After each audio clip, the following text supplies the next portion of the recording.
Okay, we should be recording and it looks like it's picking up the audio, so I think we're good to go. Great.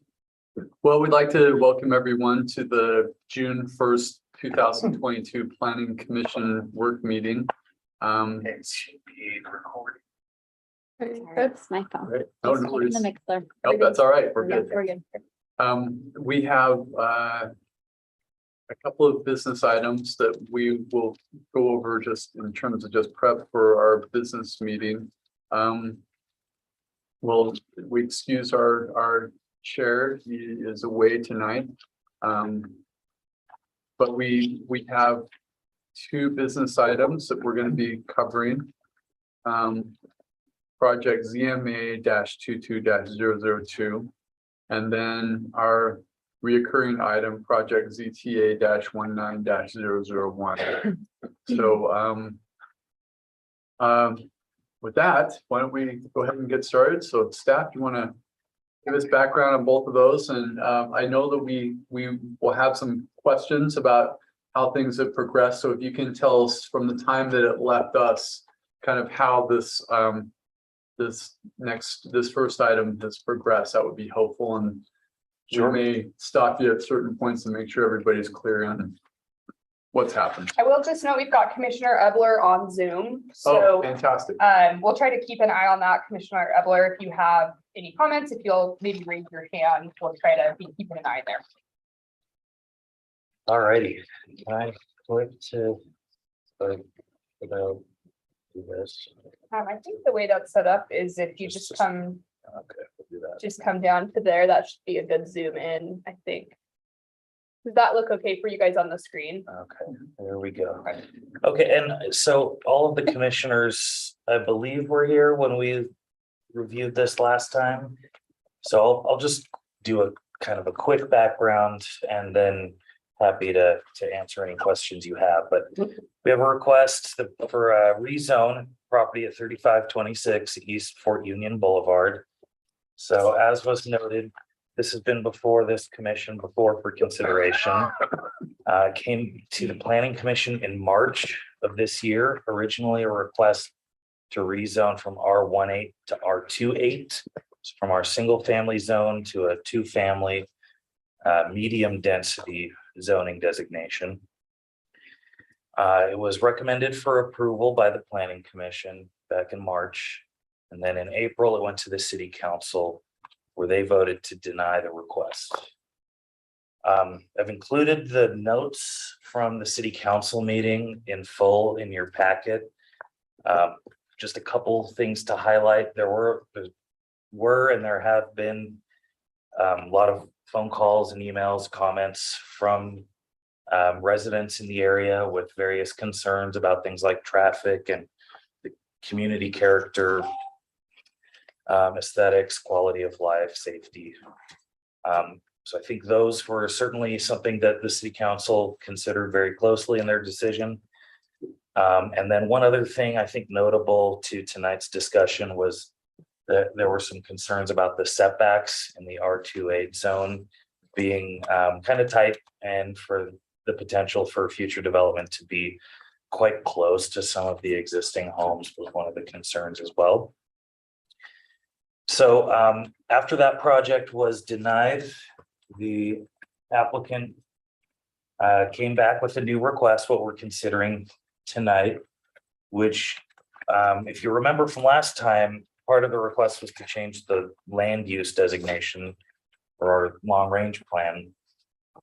The current plan is for residential office in that area. So this request is consistent with that, what's on the existing general plan. Fine. So what's proposed is residential office zone with zoning conditions. This was something that staff requested based on the feedback that we had heard. A lot of the concerns were about having something that has a large impact that really changes the character of the neighborhood. And I think that it's fair to say that most people would not want an office type of development.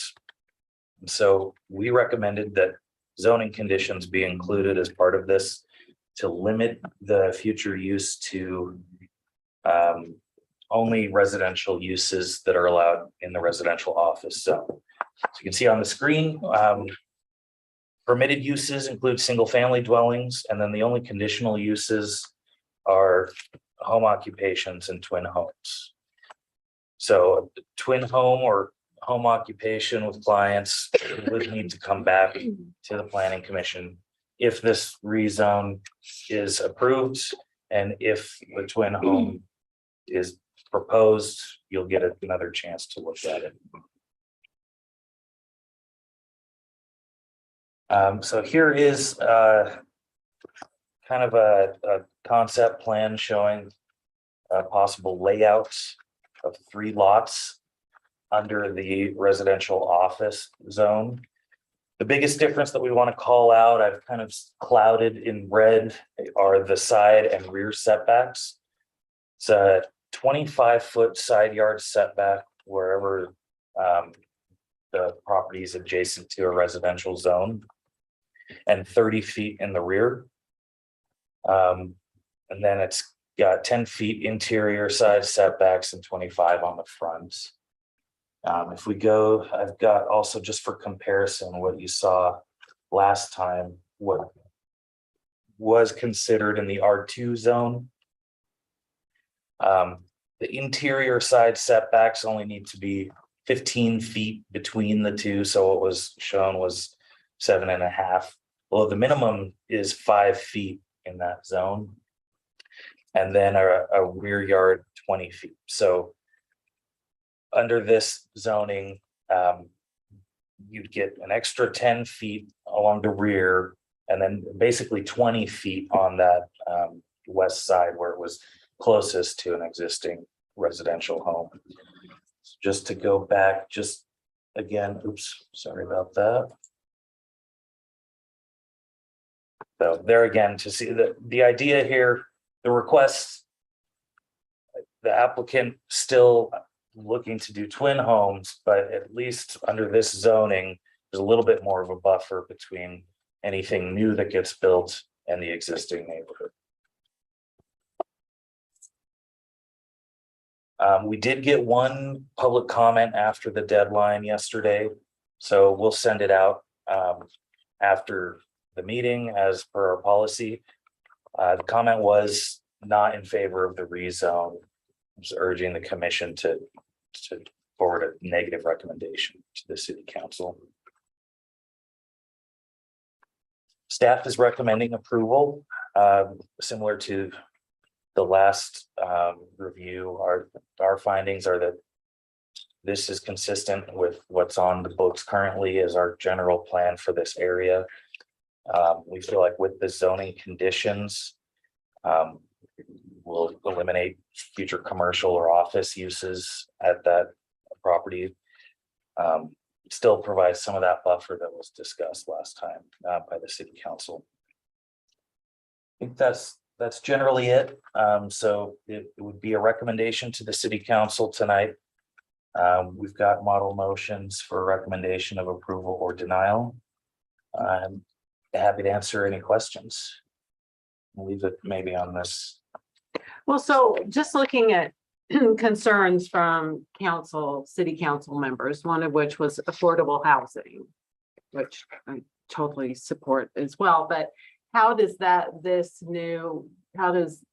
address this? I'm just trying to think through so we don't continue to have this circle of, I mean, I understand. I mean, personally, I like the more setbacks. I think that's great. But one of the things was traffic. This doesn't change the number of cars going in and out. And the other aesthetics, well, I guess maybe because of the setbacks, it maybe is more a little aesthetically pleasing. But affordable housing, how does? Well, I know that's a concern from constituents and I mean, we all want as many opportunities as possible for that. It's no different between R2 Right, and RL. What's being proposed is substantially the same with greater setbacks. And so the square footage of the building itself would therefore be smaller too, right? With the bigger setbacks. Bigger setbacks. Mhm. yeah. I think an argument could be made, and there's been no analysis of this, so if you develop single family homes here based on the price of the land as opposed to twin homes. A twin home is probably slightly more affordable Sure. than if you Good developed it without a zone change, but. Again, that's just an anecdotal analysis. Oh, makes sense. Is there any reason to believe the city council will be more happy with this than they were with the last one? It's unclear, and we've encouraged the applicant to talk to their council representatives and, you know, they can talk to council members at any time. But, you know, where we have a paid application, we just do our analysis of staff and look at the general plan and, you know, continue to support the recommendation or the proposal. I think the applicant has reached out to some council members, so maybe in our next meeting, might have an update there. Yeah, I would suggest though, the planning commission just do its typical analysis. The council will do, you know, what they do. Step 2 of this process. Commissioner Adler has a question. Oh, sorry. Go ahead, Commissioner.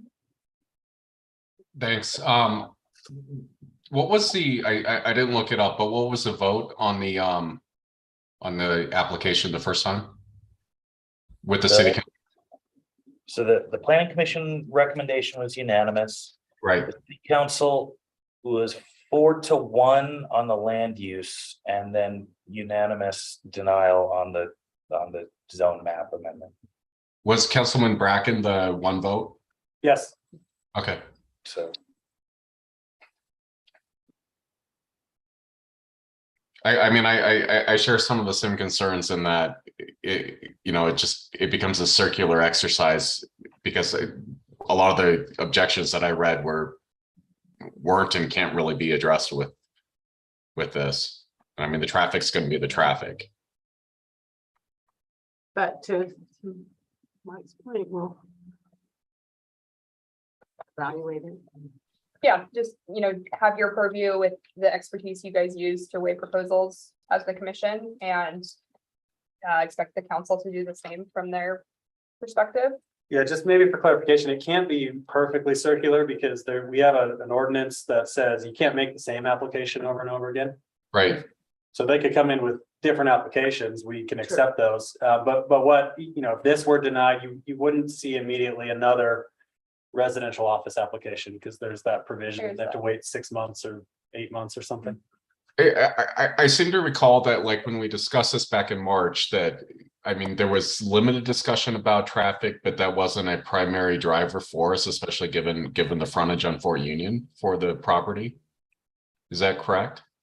The minutes reflect, and commissioners feel free to correct me otherwise if your memory serves differently, but the minutes reflect that there was discussion about concerns with traffic, but kind of an overall consensus of it being a negligible impact based on the size of the lot and the limitations with how many lots could be carved out of it. we typically don't require a traffic study unless it's a major subdivision, which is 10 or more lots, or a commercial development. That makes sense. Did that address your question, Commissioner Boyer? Yeah, it does. I just, Okay. I wanted to make sure that I was clear in my memory on this. Sure, yeah. If you'll put your hand, oh, you already did. I was just gonna say, put your hand down so we know you have another question if you put it back up. Thank you. I'll try to be good as I sit in the corner. Well, I'm appreciative of the attempt for staff to just honor the applications as they come in. We are anxious to make sure that we provide a predictable process for applicants and that we're consistent with the law and with our own policies. But this is a reasonable application that's come back to us, and you know, the council, however they determine to respond to the first application, we have to independently weigh with the application that's before us today. So look forward to hearing from the applicant. Any other questions on that one? Are you guys ready for us to move to the next? I'm okay moving on. Chair, do you typically read in the next item? I can't remember. Well, let's just for reference for those that might be listening to the recording in the future. Project ZTA 19-001, a public hearing to receive comments and take possible action on a proposed ordinance update relating to the sensitive lands evaluation and development standards referred to as SLEDS ordinance, section 19-7 or 19.72 of the zoning ordinance. That is a mouthful. Yes.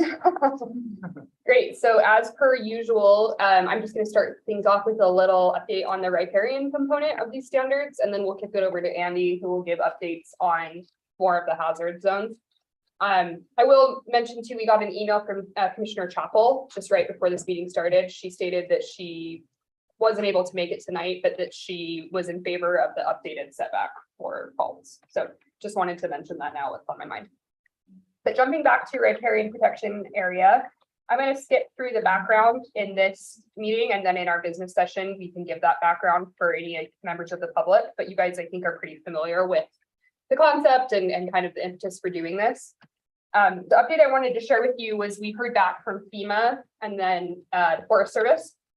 The general sentiment from both groups was that our ordinance is really consistent with what they're doing. They had some minor language updates they suggested, and that's what we're going to look at tonight. So I'm just going to take us through a little discussion on why these changes were made. If you guys have any questions, feel free to stop me. This first one was just a little bit of a verbiage change to recognize that it's not just the waterways themselves that we're looking at, but it's the ecosystems on the land adjacent that is also a component of this larger riparian protection area. And then just a clarification of protecting habitat. And these came from sort of some model plans that the USFS did and felt that this was an important thing to kind of clarify in our own work. So next, we made a clarification that the riparian protection area is on both sides of the bank, both sides of the waterway. This was always implied, but I was kind of realizing that in my illustrations of it, it may not have been clear. I was showing it from one side of the bank instead of both. So wanted to make that clarifying point that this zone goes from the top of bank of both sides of a waterway, spanning horizontally from that. You'll see another kind of red element here where we've called out that not only if there's a conflict between our own regulations, but if there's a conflict with other jurisdictions, the most restrictive shall apply. And that was a recommendation from FEMA in feeling well, there's potential that what if FEMA has something that's more restrictive, wanting to make sure that we're covered in ordinance to say we would expect an applicant to meet that more restrictive standard. Similarly, this change was made, and I'm realizing on one screen, it's really hard to see what's red. So if you have any questions, let me know. This change was made just to specifically call out floodplain development permits. That is a requirement through FEMA. And they expressed concern that although our ordinance is very consistent with their work, they wanted to clarify through our own ordinance for applicants that a floodplain development permit is often required through FEMA. So that hopefully a project isn't missing that really critical component through their agency and their purview. Again, just made a change to clarify the buffer zones are measured from both sides of a waterway.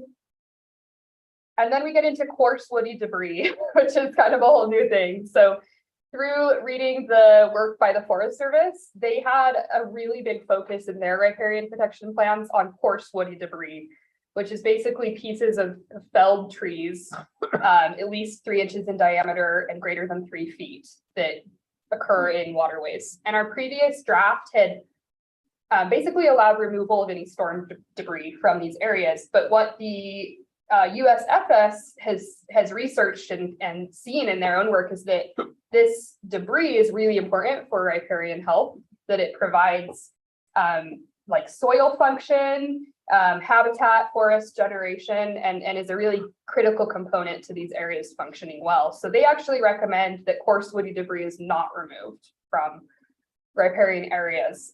So we've made this edit here. You'll notice in black on section C, it specifies that if a currently standing tree is confirmed dead or diseased, it can be removed following these replanting guidelines.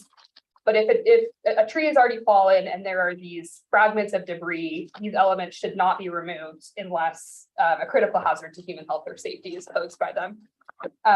So if we jump back to our table of uses, we just see that we've added in coarse woody debris as a specific item in there. Any user of the table would be directed to the footnotes where they would see this element calling out that it shouldn't be taken out of there, basically. So that was a big surprise for me. I didn't expect that, but I think this is the value of looking at other plans that have been done by people who have been doing it for a really long time and trying to learn from their expertise. And then finally, we just had a recommendation from FEMA to specify in our definition of development in our glossary that it includes these examples, but isn't limited to these things. They had concern that perhaps in their own definitions of development, there could be a conflict there. So just wanted to add in that language that sort of anticipates possible difference in the way different agencies consider development. And that's the end of the update I have to share with the group. So it was minor in nature, I feel, but I think some really valuable feedback that we got from that process. So any questions from the group? Thanks for the update. Yeah, absolutely. It was a pleasure to hear back so quickly from these agencies. They were so willing to help and very grateful for that. They seem glad to see work that's being done. Yeah, I think they were happy to see that hopefully a lot of the efforts they make are being layered in at local levels so that they're sort of like addressing it from different standpoints. So that was good news. Okay, well, if there's no other questions for me, I'll just maybe turn things over to Andy. If that's agreeable with the chair. Yeah, I might point out just, I've expressed strong feelings about trying to make sure we protect Big Cottonwood Creek, and just in interacting with Sam a little bit, I've come around to this idea of setbacks, but at a certain point I might make an addendum or a recommendation that if we have structures that are over a certain size, when we look at the table, that if we're going to get something that's over 10,000 square feet, bigger than a very large multi-million-dollar home, that we kind of put in that 0 to 100-foot range, that we limit it to something that's under 10,000 square feet. And maybe just to give a little visual example for what Yeah. Commissioner Mills is bringing up, I'm going to show two different visuals. As long as we're doing okay on time, I'll try to be pretty quick Yeah. showing these. But so right now, if we look at the buffer area, try to give it a little bit. We see that in this first area A, that's closest to the waterway, there's no structures allowed at all. That's what's proposed in the ordinance. Then we see that in area B, which is coming out from 25 feet to 50 feet, the draft ordinance allows small accessory structures, like a shed under 200 square feet. And then we see that starting at 50 feet and going out to 100, where the protection area ends, that's when you can start building like a primary structure, a home, or an accessory structure of a larger size. If there was a desire to say, hey, let's bake in a little bit more specificity where if a primary structure is over a certain threshold, it actually needs to start at 100 feet. Just to use an example, certainly something we can look into. I think what I would recommend is just that the commission provide direction to staff to look into what the appropriate threshold is for that. Want to make sure we're not being arbitrary at all with what number we choose for that threshold, if that's something you want to consider. It could be something where we look at like level of occupancy, or do research into what other organizations have done. The way it currently sits is consistent with what other cities have done, but I certainly think if the commission sees it important to consider that, we can do research. This would be something I think we need to kind of flush out a little bit more. You remember when the UDOT contractors were seeking input on Wasatch Boulevard, one of the suggestions they had was potentially putting a parking garage in some of that area right close to Big Cottonwood Creek. And when I think about just things that would potentially have impact in terms of runoff, just salt running into the creek, and the magnitude of the size of the massing of the structure, to me, if you're going to just put big homes, that seems like that would potentially do less damage than some larger, office buildings or Sure. like strip mall type things and. Yeah, I was gonna pull up our table of uses. Andy, do you know what order it's in this packet? The riparian one? After mine, yeah. Okay. So it should be. I just wanted to pull up. This is just the amended one. I was gonna pull up the table of uses because we have parking structures as a separate use too. Okay. So those are already regulated a little bit differently, but I think if you guys wanted to look at primary structures with dwellings being broken out, we could do that. We just, I think, would want to consult with experts on what the right trigger point is for that. That's a good. So. Yeah. Commissioner Evelyn has it. Oh, fantastic. Commissioner Evler, please. A quick comment. I appreciate the vice chair's comments.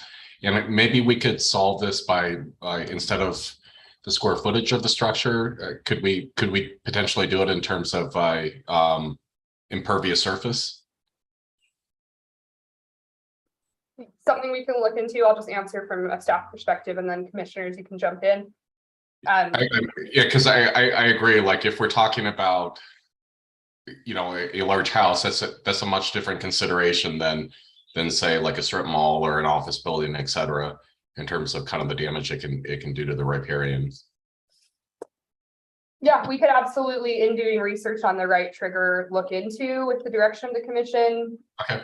Doing it as an impervious surface percentage where perhaps X percent of the riparian protection area can be covered by impervious material.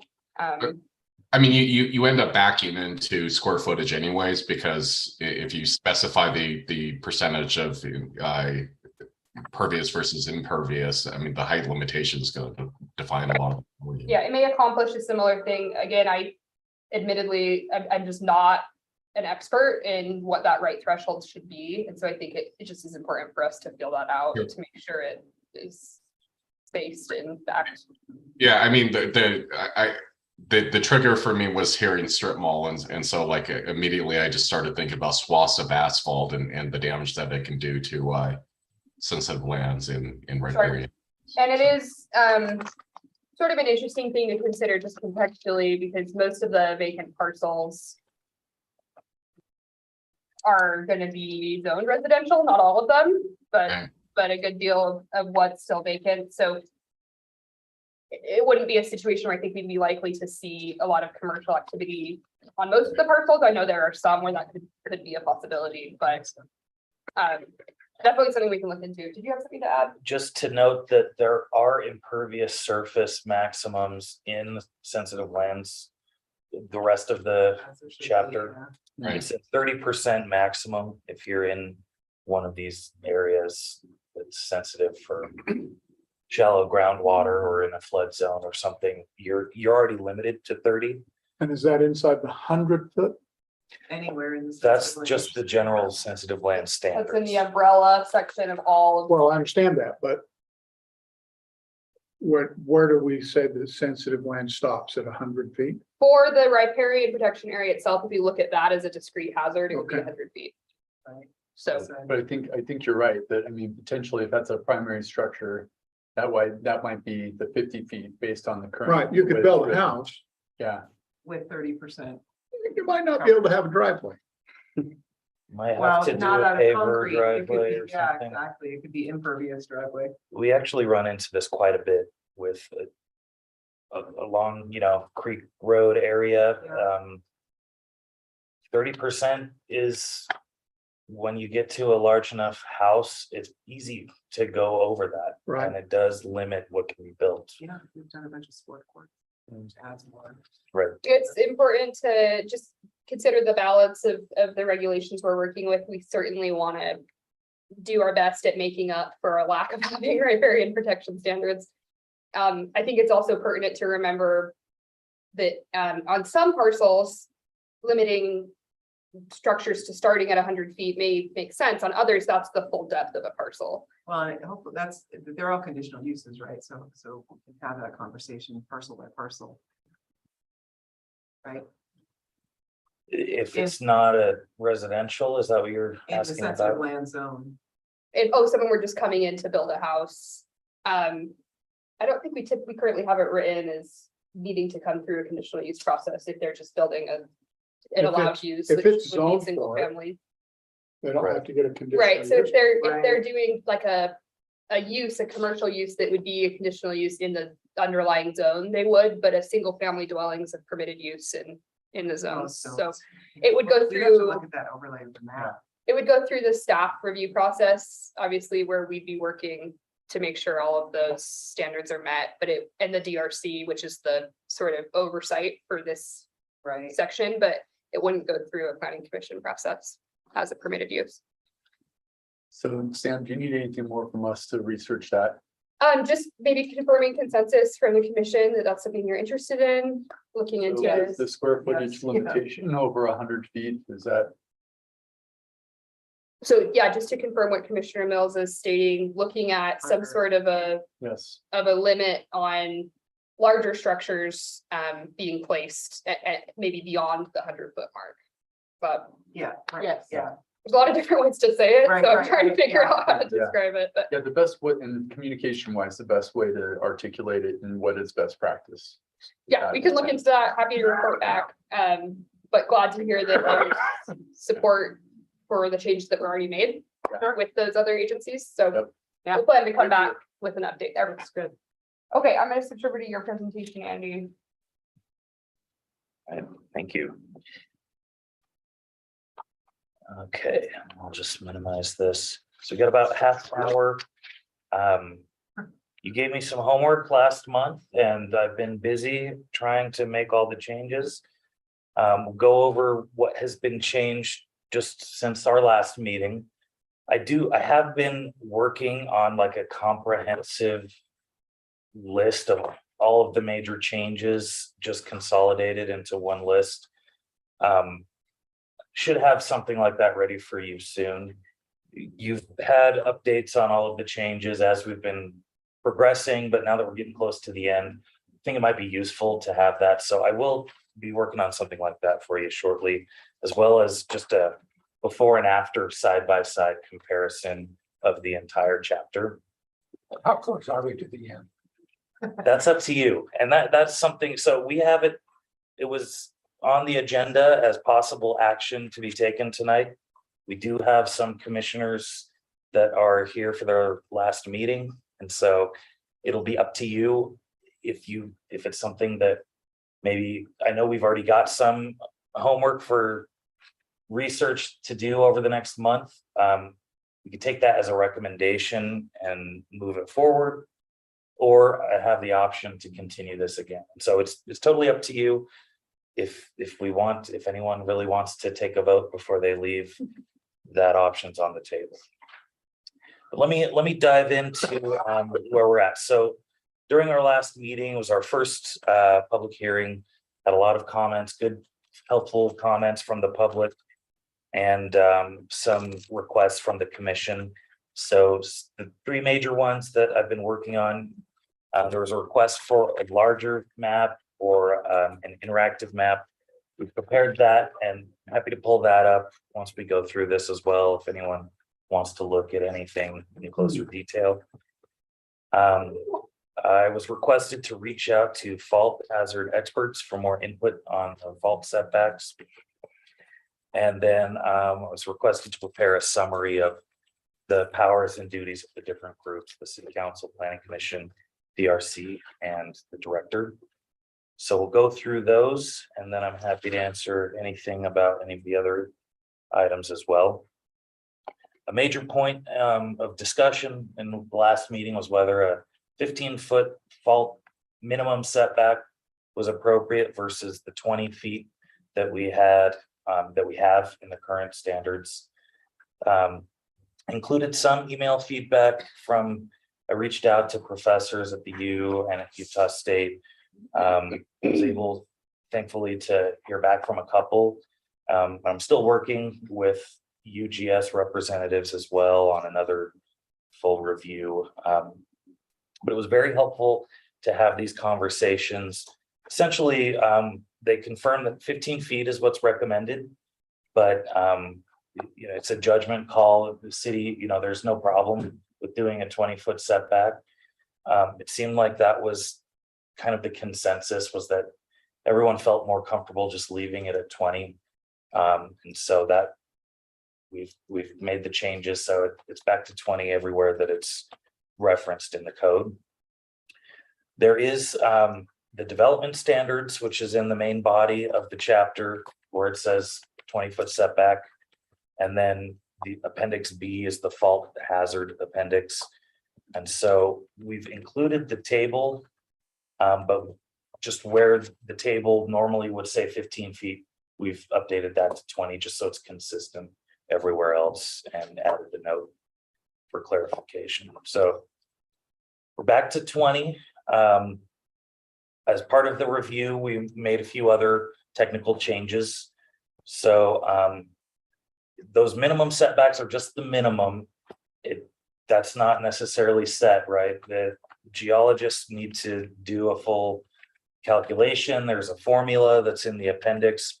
One of the inputs is displacement. So where it calls out the different portions of the formula, it's recommended that we added the word maximum, so that someone maybe wouldn't recommend like a formula based on the average displacement or some other figure.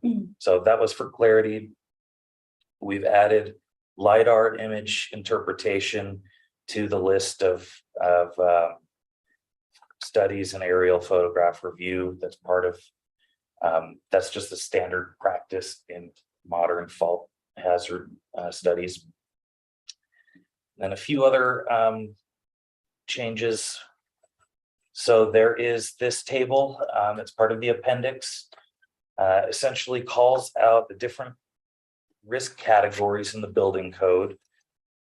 So ranging from 1, which would be a non-habitable structure, something like a shed.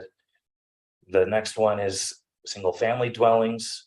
This 2B is pretty much any other building that's not a single family dwelling, that's not one of these high risk categories, like a hospital or utility facility or something. And then 3 and 4 are those higher risk categories. So basically what we've got is our previous draft said optional for single family dwellings to do a hazard investigation for late quaternary faults, basically faults that are up to 130,000 years old. We've changed that from optional to prudent. So essentially it's still the same, but and with the prudent language, it's kind of like, hey, this might be a good idea, even if it's not a hard requirement, you may want to do this. And then the 2B category, so for other non-single family dwellings, but your business apartment building, something like that, have changed the quaternary fault category from required to prudent. These are the oldest category of faults, 2 million years old or so. This was recommendation from the PhD level professors that I spoke with. Generally, just my understanding of this, the Wasatch Fault that's of most concern, that is in the Holocene range, it's one of the newer faults. And so our fault study zone is in this category. And so fault studies are required for it, anything that's single family and higher within that zone. It would just be if during the course of another type of investigation or a foundation excavation or something, if one of these older types of faults was detected, then a full study would be required depending on what's being built and what's found. So let me continue on. I think there was just one more on the faults. The hazardous fault definition previously was just any fault up to, even those 2.6 million year old ones. We have now updated the definition of hazardous fault to reflect back to that table that we just looked at. So saying a hazardous fault is anything that qualifies depending on what you're building, what age group, as outlined in the appendix. Couple other changes, non-fault related that we've had since our last meeting. Some of the public comments were related to the purpose section. We had initially just really cut it down to just basically the purpose of this section is health, safety, and welfare. A lot of people expressed concern that we want to retain that language about the natural beauty of these areas, ecology, the mountain access and recreation. So we just went back and just kept all of the language from the original purpose. We still added a few extra things, moved things around a little bit, but all of the original language has been retained in the latest draft. We made a small change to the study area maps section where it defines what counts as one of these study areas. Previously, it said the study areas were all of the city maps, plus all of the UGS maps, plus anything in one of these soil categories. We've retained the ability to look at those and require investigations, but we've not defined that as one of the official maps. Basically, we looked through all of the different soil categories, and if we would have defined it that way, just almost every property in the city would have required one of these studies. So this way we've retained everything that's part of the recommendations, but it's up to staff. If there is a hazard that we've identified, we can still use that and refer to it. Okay, sorry, almost through. We've got the powers and duties. So I think this is probably something that people will have questions about. So we'll go through this in your packet. I just searched each, city council, planning commission, and put every reference, whether it's changed or not. Just for sake of saving space, I have on the screen just the changes that are proposed. So city council, the current standard is that the city council approves the DRC members that are designated by the director. To explain, DRC is defined in the ordinance as staff that includes, I think it's the director, someone from the planning staff, fire department, someone, the city engineer, someone from public works, city attorney if necessary. It allows for building official as well if need be. And can you, as you go through these, explain why the change is recommended? Sure. So the DRC, basically the new code has removed the city council approval for the DRC. That I think it's fair to say that it was not something that was regularly done. We have, I think it was a couple of years ago, they did formally. Yeah, so what it would require approve the DRC. would be a resolution by the council every single time we get an application in for a deck on Kings Hill Drive, which is in the sensitive lands. If we're reading it, you can interpret it a few ways, but the city council would have to take action every time an application comes in to say, well, the DRC for this application is this group of people. And then for the next one, oh, it's the same group of people. For this one, it's the same group of It's people. almost always the same group already. So So they because can't just approve that one group and then you move forward. with Not the way yours? it's written. you could write it that way. If you wanted the city council to periodically, once a year, say this is the DRC for this year, it's these positions, and they'll act. We could do that. That was my assumption, actually, and yeah. We could do that. As the DRC is defined, the positions are defined in the ordinance, functionally, it's just the ordinance says, here's what the DRC is, and the DRC does these things. Positions are already Right. defined. That's who always is already there. And so it's sort of a little bit odd that it would be redesignating the same people each time. But if we want to have that formality spelled out, then maybe saying they appoint once a year who's on the But DRC. is that doable though? I mean, from a staff. you Sure, yeah, have I mean- Different people, wouldn't you have different Well- people working on different applications as they come in? You could, what we would do They would all be probably is depending say it's going to on- include just do these one positions. thing. And it could include geostrata or geotechnical hazard or a special hazards consultant or these different things. Wasn't there some language somewhere? I'm sorry, I'm getting. It's been hard to read through. I know you've been putting a lot of information in. Wasn't there some, maybe it was for a specific, like a seismic event or something, but if there was language added where you could bring in particular expertise. Yeah. Should it be necessary, you know, and then you have this group of individuals that. There's Yeah. like a once a year blanket approval that they're. Available for DRC, Well- that feels good to me, I don't know about anybody else, but. And then leaving yourself open so that you could bring in experts as needed. I think maybe as we go through the duties of the DRC and what's changing might help understand functionally how things tend to work and what we're looking for change wise. But Okay, so yeah. we explain could, all that, I you guess know, that'll if it's help. important to you to just functionally, basically, it's the same. It's, you know, it's me, Mike, Adam, the city engineer, and then, you know, as needed, depending on the project. Different people will meet and review.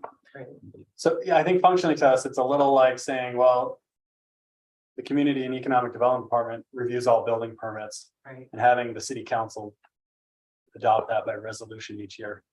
It's already stated in the ordinance who does it, but again, we're happy to do anything. It just seems overkill to have to take it every single time. yeah, I guess, yeah, and this is helping me to understand, because it's overwhelming the references Yeah. to the DRC in this document. They're everywhere. And it's just, it's sort of getting lost in what are we doing and why are we doing it? The clarity is. Yeah. It's not quite there yet. And I think you'll find, and I don't want to speak for the whole group, but we want it to be efficient for you guys. But also make that there's sufficient oversight, whatever that needs to look like. Without Transparency. transparency, so not all getting up into your business or like having to, you know, you have to ask permission to clear your throats as a staff, Right. but that there's a reasonable amount of concern about sensitive lands, that if there, wherever those crosswalks are that you feel are appropriate, make sure to shine a light on those as we're going through to, you know, let us know what does that look like based on what you've come up with so Yeah, I think far. that's one of the concerns maybe you've already heard is that less transparent than it was before. I don't know. I can't tell. Yeah. Well, let's continue going through. You'll get a sense, and we've got about 10 minutes left, so I'll see if I can hit all of these points. For planning commission, so your role in this, what you currently do. It states that the planning commission may require additional studies for additional geologic hazards when analyzing land use applications. So that would be if you saw something that looked like it might have an avalanche and you wanted the study, you could request that. The new proposed language states that those types of additional studies, hydrology, snow avalanche, may be required by staff. Again, that's just something that typically would be done as part of the review. Not exactly sure necessarily why that was initially a planning commission function. Couldn't it still be both? I mean, because you're reviewing it before it comes to the planning commission. Presumably, that's a lot of what the DRC is doing, the ones that go through that process. And But I there's still don't an think- option for the commission to say. Yeah, right, They'd like to see more information. right, now I don't think that changes, right, because existing stays, that first bullet stays, right? See, where we're getting lost on some of these. This is, yeah, the change is that section that says who can request the extra study is city staff now.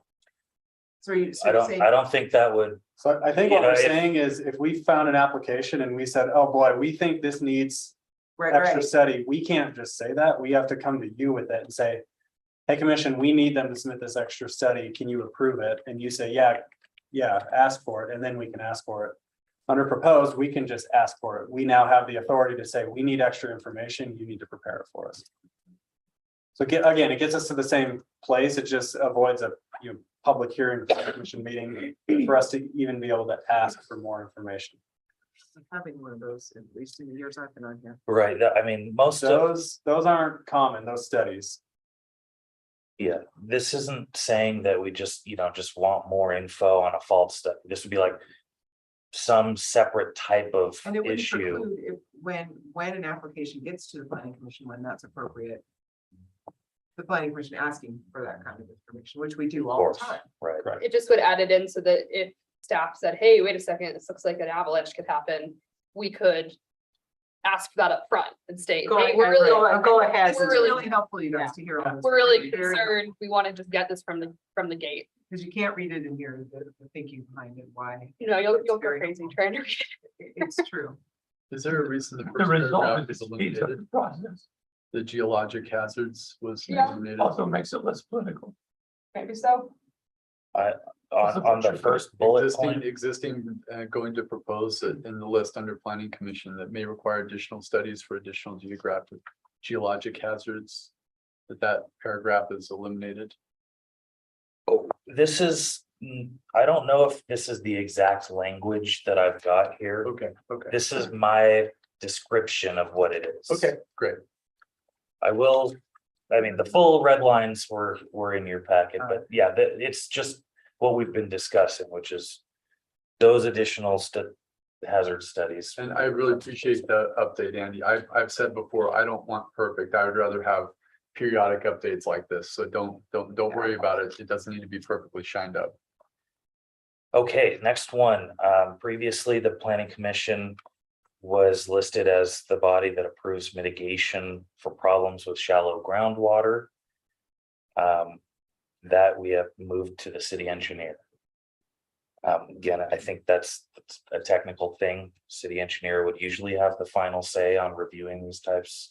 And so in our view, that was a clarification of how we believe that this process should work. Those technical types of things should not be something that's a public thing, but reviewed by staff that's an expert in that category.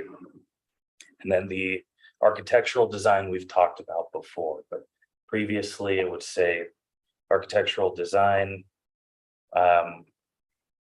was to be reviewed by the ARC and the planning commission. And now just by the ARC, since that's their expertise. Okay, I think there were a few more. Okay, so that's it for planning commission. Moving on to the director, that would be Mike. This is actually an interesting exercise. As I went through, I didn't necessarily realize this before, but quite a few of his previous powers that were listed have been removed. So under the current code, the director can determine in writing that an area that's outside of a designated SLEDS district counts as a sensitive area. That's been removed as a director's ability to do, but we still have language in there that says, you know, generally speaking, if something's outside of the map area, but a hazard's identified, we can still request that. But it's not something specifically that the director can just write a letter and say, I think this is a hazard area. And then the next one is kind of the flip side of that. Our current code allows the director to make a determination in writing that says this land is in the sensitive lands map, but based on the information available, I've determined that it does not count as sensitive lands. So that ability has that's just been deleted. People who are in the districts may not have a hazard, but it still counts as a sensitive area that requires the reports. They have to investigate it fully and then clear the land that way. It can't just be a determination of the director. And the first one doesn't disallow the city from, you know, as PSI is investigated and something. Right, it'd refer to the maps or the UGS hazards or FEMA's maps, or if they're in development and we find a hazard on site. Right. I just can't now, not that I don't think I've ever done this anyways, but just go say, well, this random property, I think we should apply sensitive lands here. It's kind of discretionary, which is never good in an ordinance. I'm taking that out. It's all based on procedural steps. The route still exists to do that. It's just a little bit vetted through research instead of saying we're gonna just decide. Right. Okay, a few more for the director. It used to say the director in consultation with the DRC can amend the maps based on competent evidence. That has been removed. It does say that the city shall amend the maps from time to time. But where that's been removed, that would be a legislative, an ordinance amendment that would go through planning commission, city council. I think we This removal right here. No, if this proposal goes through, again, my position can't just change the sensitive lands overlay map. because the map is part of this ordinance, any changes in the future would have to go through that legislative process to be changed. Have to go to council instead of my. So actually, this makes things more transparent. Yes. Yeah, yes. Yes. All right, Is today, that the intent? if you know, if someone in a director position was trying to mix and match or add land, there's actually some language in the current standard that could be interpreted to allow that. Right. That's being removed. And then let's see, the DRC is composed of staff members designated by the director and approved by the council. We went over this. The director now just designates it. At least that's what's being proposed. Okay, really quick in the last couple of minutes, and I'm sorry, I did not intend to It's take okay. up the whole time, but definitely want to answer questions when we get to the next meeting. Okay, a few more for the director. Right now, our slope study area and the rules for development on slopes doesn't have the specific stuff that we're adding about east of Wasatch natural slope areas not qualifying for any sort of exemption. So basically, those are off limits. The director determines what counts as that natural slope east of Wasatch Boulevard. And then we had it in the current code, says appeals must be submitted to the appeals hearing officer. We've changed that so that they're submitted to the director. That again is just a clarification of how functionally, procedurally this works. When someone comes in to submit an application to the front desk here at City Hall, it comes to staff, and then, you know, we distribute it accordingly and set the agendas and so forth. So those get submitted in writing. We just clarified those go to the director and then follow the process that we've outlined. Is that how it's written in the other parts of the code? I believe so. I could double check.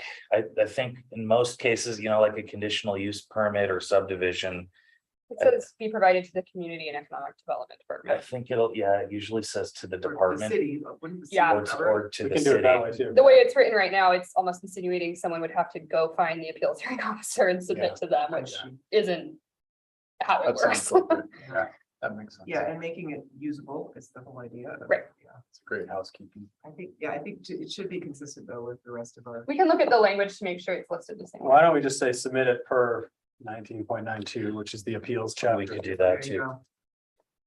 Perfect. Well, we're coming up on time, so maybe we'll continue this conversation in the next meeting. I think that's a great idea. I think we're interested and you're doing a great job. It's very helpful. Yeah. Can I take 1 minute and just express appreciation? We have 3 commissioners who have served their maximum terms. Commissioner Bevan, Wild, and Coots, and I've